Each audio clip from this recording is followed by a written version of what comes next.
In Sicko, Michael Mort turns his humorously disingenuous interviewing style on the HMO industry, which has proven to have made a tidy profit by trying to discourage the sick from seeking health care. Mort meets dozens of survivors of the American health system, and to his nation, where only an estimated 1 out of 5 citizens has a passport, Mort shows how it's done in Europe and Canada. Viewers who only knew one thing about France, that the French hated our freedom, learn about the science fiction levels of healthcare and social services available in Paris. Through laconic humor, Mort asks the all too serious questions of why we can't improve a system that everyone knows is broken. That's not on, right? No. Okay.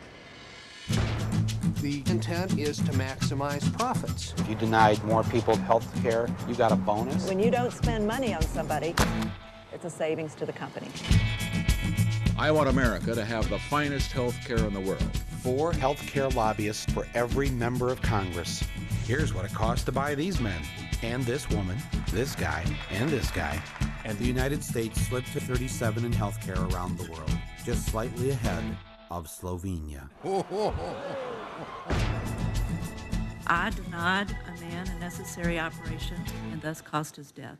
This secured my reputation and it ensured my continued advancement in the healthcare field. I get a bill from my insurance company telling me that the ambulance ride wasn't pre-approved.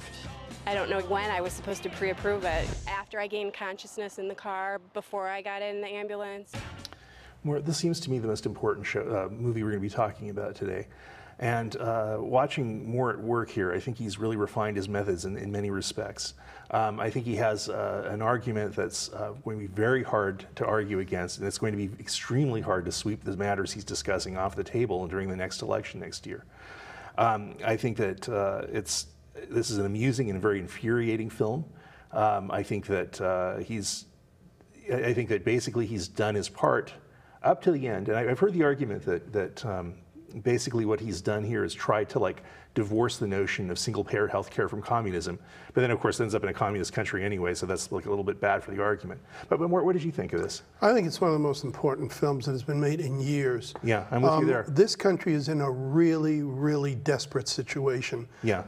We are spending more than $10 billion a day in Iraq, and more than that added to it in Afghanistan. And we are letting everything fall through the cracks here at home. One of the most trying on the citizens is the situation of health care. With humor, yeah. Okay. Michael Moore, as our gadfly, as our Socrates really, yeah, has now looked at this very, very desperate situation. There's humor here, but there is absolute heartbreak. Yes. Absolute heartbreak.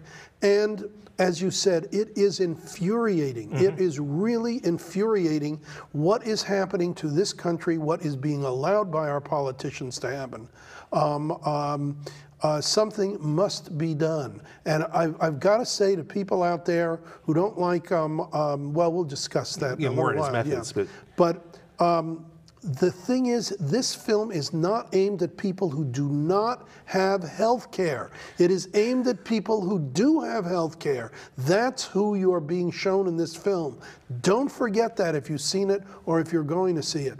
This is something, if we talked last year about Al Gore's film, this goes hand in glove with it. We are in such desperate situations in this country, and this is one thing that Republican, Democrat, conservative, or liberal has nothing to do with that. This is really very important. He's on firmer ground than he's probably ever been as a filmmaker. Mm-hmm. I'll have that, and I just think that his linking up, I think his best thesis in this is just the idea of how the ambient cruelty of the system as it is just poisoned the well entirely. So absolutely, absolutely. We'll get back to talking about Michael Moore in a little while.